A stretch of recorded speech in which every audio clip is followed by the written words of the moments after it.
여러분 안녕하세요. 신천지 탈퇴 매뉴얼 시간입니다. 신천지 탈퇴 매뉴얼은 탈퇴자분들이 건강한 신앙생활로 복귀하실 수 있도록 돕기 위한 알찬 정보를 제공합니다. 뿐만 아니라 기존에 신앙생활 하시던 분들께도 도움이 되는 영상 만들고자 힘쓰고 있습니다. 오늘은 성경이 어떻게 번역되어서 우리의 손에 이르게 되었는지에 대해서 말씀을 드리려고 합니다. 이것을 말씀드리는 이유는 제 영상에 달린 신천지 분들의 댓글을 제가 살펴봤는데 성경에 대한 기본적이고 기초적인 정보가 없어서 신천지로부터 나오지 못하는 안타까운 경우들을 제가 확인했기 때문입니다. 그런 분들에게 이 영상이 도움이 되기를 바랍니다. 그래서 오늘 주제는 신천지 여러분, 그래서 개역 한글만 보시게요? 입니다. 기초적인 상식부터 말씀드리겠습니다. 지금 눈에 보이시는 건 히브리어입니다. 그리고 아래 보이시는 건 히랍어라고 부릅니다. 그래서 구약 성경은 히브리어로 기록되었고요. 그리고 신약 성경은 히랍어로 기록되어 있는데요. 옛날 그리스 지역을 헬라라고 불렀는데 이 헬라어를 한자로는 히랍이라고 합니다. 그래서 그리스어, 히랍어, 헬라어 다 모두 같은 말입니다. 그래서 구약 성경은 히브리어, 신약 성경은 히랍어로 기록되었는데 문제는 성경은 원본이 남아있지 않습니다. 다만 원본은 없고요. 사본과 또 그 사본의 사본들만이 남아있습니다. 이렇게 말씀드리면 원본이 없으니까 사본들은 부정확하지 않을까 하고 염려하시는 분들이 계실지 모르겠습니다. 그런데 성경은 원본은 없지만 그 사본들이 충격적으로 많이 남아있습니다.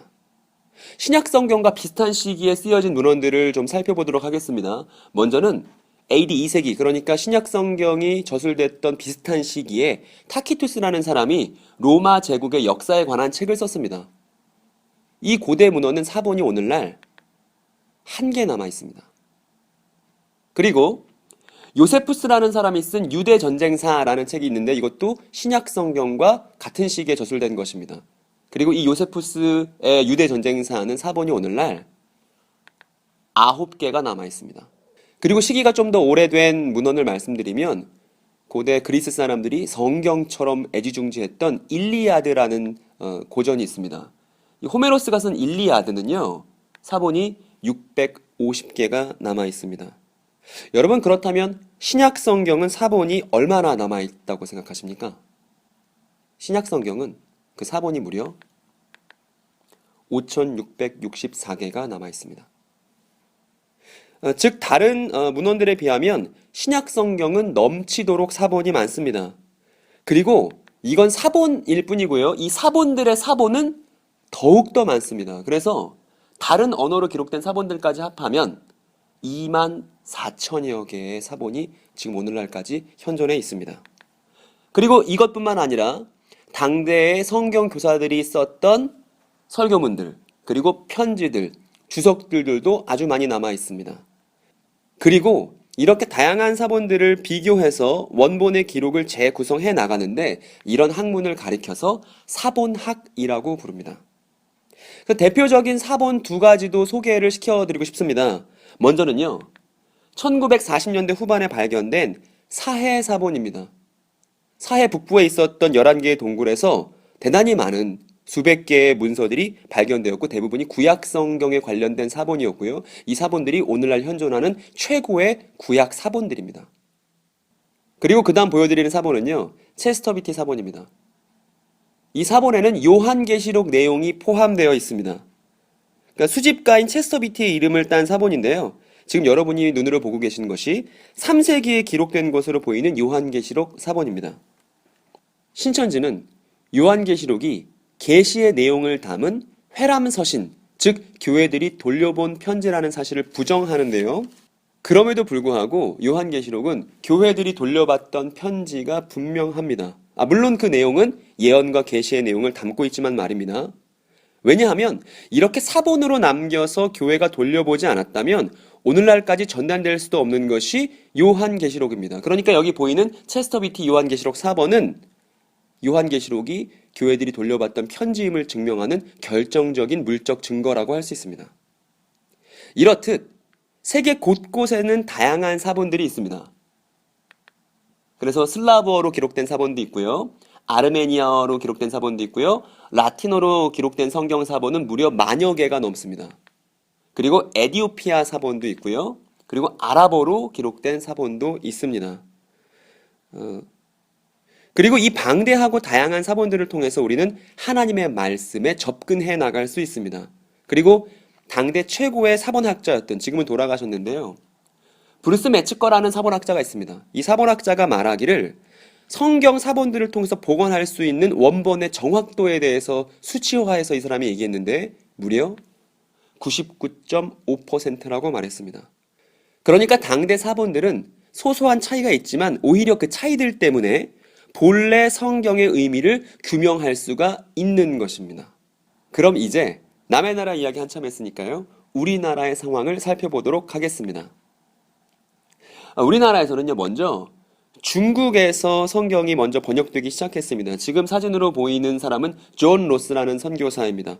우리나라에서 띄어쓰기, 한글 띄어쓰기를 최초로 시작했던 사람으로 유명합니다. 그리고 이 사람과 더불어서 서상윤이라는 사람과 이응찬, 백홍준, 이성아 씨로 이루어진 팀이 있었습니다. 이 팀에서 다양한 성경들을 번역했습니다.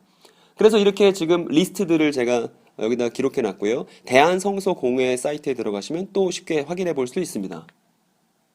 그래서 예수성교, 누가복음 전서, 이것이 존 로스 팀이 번역했었던 성경입니다. 중국에서는 이런 일들이 있었고요. 그리고 일본에서는 한학자였던 이수정 선생이 있었습니다. 이수정 선생은 조선통신사 수행원이었습니다. 근데 이수정 선생이 마찬가지로 중국어 성경과 일본어 성경을 토대로 해서 나름대로의 성경 번역을 시도했는데, 지금 여러분 눈으로 보고 계신 것이, 또 앞에 리스트가 보이는 것이 이수정 선생이 번역했던 성경들입니다. 이렇게 중국에서 일본에서 성경 번역이 1800년대 후반에 이루어지고 있었고요. 그리고 우리나라 안에서는, 조선 안에서는 성경 번역자회가 있었습니다. 그리고 이 성경 번역자회는 성경을 낱권으로 많이 번역했습니다. 근데 이런 번역들이 당대 열심히 이루어지고 있었는데, 한 가지 아쉬운 것은 한문 성경과 일본어 성경을 번역한 중역들이었다는 사실입니다. 당시에는 히브리어나 히라보를 직접 번역할 수 있는 조선 사람이 없었습니다. 그래서 조선 사람이 중국어나 일본어를 기초로 해서 번역을 하면, 즉 히라버 히브리어 원문이 아닌 번역본을 가지고 다시 번역을 하면 이것을 외국인 선교사가 감수해주는 방식으로 번역이 이루어졌습니다. 이렇게 원문을 토대로 해서 번역하지 않고 번역된 것을 가지고 다시 번역하는 것을 중역이라고 하는데, 당대 우리의 상황이 그러했기 때문에 성경을 중역으로 번역할 수밖에 없었습니다. 물론 당시의 번역들이 당대 조선 사람들의 말씨를 담고 있는 우리만의 것이고 또 많은 사람들의 노고로 빚어진 훌륭한 번역이지만, 그럼에도 불구하고 완전한 번역은 없습니다. 그렇기 때문에 끊임없이 원문과 비교해가면서 번역은 수정되고 또 수정되어야만 한 이유가 여기에 있습니다. 어찌되었든 지금 여러분들께 소개시켜드렸던 사람들의 노고가 빛을 발하는 것이 1900년입니다. 1900년이 되면 마침내 신약 성경이 완역되게 됩니다. 그리고 미국 표준역 ASV 버전 구약 성경과 한문 성경을 토대로 이제 구약 성경도 중역이 되었는데요.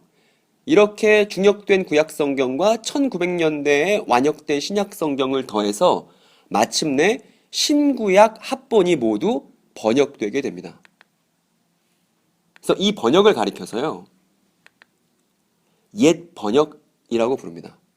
혹은 구역이라고 부르기도 합니다. 1911년에 신구약 성경 번역이 완료되었던 것입니다. 그리고 이 옛 번역을 수정한 것이 1938년에 나온 개역 성경입니다.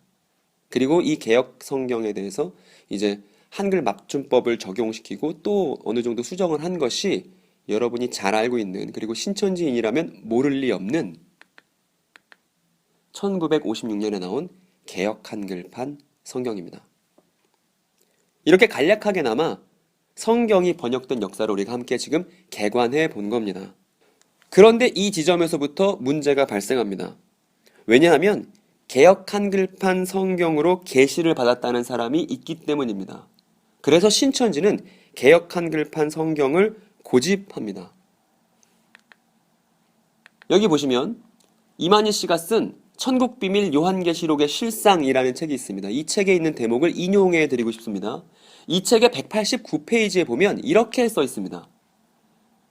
하나님의 책을 받아먹은 요한, 새 요한은, 여기서 새 요한이라는 표현은 이만희 씨 본인을 가리키는 표현입니다. 그리고 이만희 씨는 언약의 사자이고, 그리고 진리요, 생명이고 하나님의 씨이고 예수님의 신부라고 이렇게 써 있는 책입니다. 여기서 말하는 책, 이만희 씨가 먹었다고 말하는 책은 계시록인데요. 이때 계시록을 다 이해했다고 말하는 이만희 씨는 개역 한글판 성경을 받기 때문에 그를 따르는 신천지도 개역 한글판을 고집하는 것입니다. 그리고 같은 책 64페이지에 보면 이런 그림이 들어 있습니다. 제가 지금 설명드린 내용이 잘 요약되어 있는 그림입니다. 즉 이만희 씨가 책을 먹었고 개역 한글판으로 된 요한계시록을 완전히 이해하게 됐다는 내용이 그림으로 표현되어 있습니다.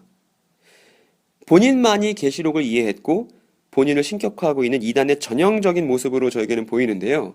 그럼 이번에는 이만희 씨가 직접 얘기했던 영상을 한번 확인해 보면서 오류들을 짚어내도록 하겠습니다. 가장 서울하고 가까우면서도 가장 여기에는 하나의 감추어준 하나의 지역이 되어 있었다. 그래 보고 있는데요. 산은 저기가 청계산인데 옛날 청계산이라는 그 글자로 보면 신의 계자입니다. 옛날에 신의 산에는 모세도 엘리야도 갔던 신의 산 아시죠? 이 신의 계자예요. 청계산이라는 저 산이. 우리가 지금 영상으로 본 것처럼 이만희 씨는 본인이 청계산에서 계시를 받았다고 주장합니다. 그리고 청계산의 계가 한자로 신의 계자이기 때문에 청계산이 영적 신의 산이라고 주장합니다. 저에게는 차마 입에 담기도 어려울 만큼 우스꽝스러운 주장이라고 생각이 되는데 신천지인들은 어떻게 생각하실지 궁금합니다. 근데 제가 앞서 성경은 구약 성경은 히브리어, 신약 성경은 히라버, 그리고 오늘날 개역 한글판 성경이 나오기까지는 중국어 성경과 일본어 성경이 결정적인 역할을 했다는 사실을 말씀드렸습니다. 그래서 제가 지금 앞에 히브리어, 히라버, 중국어, 일본어를 가지고 왔는데요. 지금 여러분 눈에 보이는 단어들은 다 이렇게 읽힙니다. 먼저는 히브리어를 보여드리겠습니다.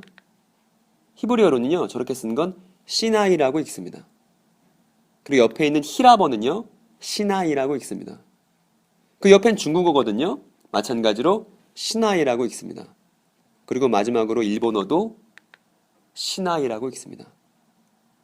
즉, 신의 산은요, 시나이를 번역한 우리말인 것입니다. 즉, 시나이의 번역어인 것이죠. 이게 신의 계자를 썼기 때문에 신의 산인 게 아니고요. 그건 아무런 상관이 없고요. 신의 산은 시나이라는 것을 우리말로 번역한 번역어인 것입니다. 그러니까 신의 계자와는 아무런 상관이 없는 것이죠. 성경이 어떻게 기록되었고 번역되었는지에 대한 무지에서 기인하는 이단들의 자의적인 주장들 중에 하나라고 밖에 볼 수 없습니다. 그리고 신천지는 어떻게 진리가 둘일 수 있느냐며 개역 한글판을 고집할 뿐만 아니라 여러 공인된 번역본들, 즉 표준세 번역, 공동번역, 개역개정 같은 공인 번역들도 부정하는데요. 근데 다음의 사실들을 좀 여러분들께 말씀드리고 싶습니다. 우리가 아까 확인했듯이 성경에는 원본이 없고 그리고 대단히 많은 수의 다양한 사본들이 있기 때문에 이 다양한 사본들을 참조하여 원문을 재구성한다고 말씀드렸습니다. 그리고 따라서 다양한 번역본들을 참조하여 말씀의 의미를 찾는 것이 바른 방법입니다. 제가 예를 하나 갖고 왔는데요. 여기 로마서 3장 7절, 8절을 한번 확인해 보도록 하겠습니다. 이것을 개역 한글 성경으로 보면 그러나 나의 거짓말로 하나님의 참되심이 더 풍성하여로 시작되는 구절을 볼 수 있습니다. 신천지는 이 구절을 인용하며 거짓말을 해도 괜찮다. 거짓말을 해도 하나님의 영광이 드러나면 좋다는 식으로 모략이라고 말하는 것을 정당화할 때 이 로마서 3장 7절, 8절을 사용합니다. 그런데 다양한 번역본들을 놓고 살펴보면 우리는 문맥을 확인할 수 있고 그 문맥 속에서 그렇게 이해할 수 없다는 사실도 확인할 수 있습니다. 그러니까 거짓말을 해도 된다는 말이 절대 아니거든요. 먼저 공동번역을 보여드리겠습니다. 공동번역에 이렇게 써 있습니다. 나의 허위가 오히려 하나님의 진실을 더욱 드러내고 하나님의 영광의 보탬이 된다면 왜 내가 죄인으로 단정을 받아야 하느냐 하고 물을 수도 있겠습니다. 라고 얘기하죠. 그리고 그 뒤에 보면 아예 선을 드러내기 위해서 악을 행하지 않은 사람들에 대해서 뭐라고 말하냐 하면 그런 사람들은 단죄를 받아 마땅하다라고 기록되어 있죠. 그리고 공인 번역들 중에 하나인 새번역 성경을 봐도 마찬가지의 문맥을 확인할 수 있습니다. 거기도 좋은 일이 생기게 하기 위하여 악한 일을 행하자라고 말하는 사람들은 심판을 받아 마땅하다고 되어 있습니다. 그러니까 다양한 번역본들을 통해서 성경의 문맥을 확인하는 것이 하나님의 말씀에 접근하는 바른 방법이라고 말할 수 있습니다. 그리고 이왕 성경에 관련된 내용이 나온 김에 또 기초적인 상식 몇 가지를 더 말씀드리고 싶습니다. 신천지들은 성경의 문맥을 무시하고 특정 구절 혹은 특정 단어에 집착합니다. 제가 신천지 탈퇴 매뉴얼 시리즈 중 요한복음 14장 26절에 내가 너희에게 말한 모든 것 편에서 신천지는 문맥을 살펴보지 않고 몇몇 단어들을 중심으로 성경을 읽으려고 한다는 점을 지적해드린 적이 있는데요. 제가 이번에는 성경의 장절이 언제 처음 생겨나는지를 말씀드리려고 합니다. 신약 성경이 처음 기록됐던 것은 AD 1세기입니다. 그리고 제가 요한복음 사본을 가지고 왔는데요. 지금 여러분이 눈으로 보듯이 요한복음의 사본, 즉 최초 기록된 히라버 성경에는 장과 절이 전혀 표시되어 있지 않습니다. 그러다가 13세기에 영국 교수인 스티븐 랭턴이라는 사람이 최초의 장을 구분했습니다. 이 사람은 나중에 캔터베리 대주교가 되는 사람입니다. 그리고 또 장만 있을 뿐 절이 없이 또 시간이 흐르다가요. 16세기가 돼서야 인쇄업자였던 로베르 엔티엔이라는 사람이 오늘날의 절을 기입했습니다. 그리고 이 사람은 로베르투스 스테파누스라는 이름도 갖고 있거든요. 그래서 스테파노스라고 이름을 부르기도 합니다. 그래서 관련된 자료를 찾아보시다가 저 로베르 엔티엔이 나오든 스테파노스가 나오든 같은 사람을 지칭하는 이름들입니다. 어찌되었든 성경은 본래 장절로 구분되지 않았다는 사실을 기억하는 것이 중요합니다.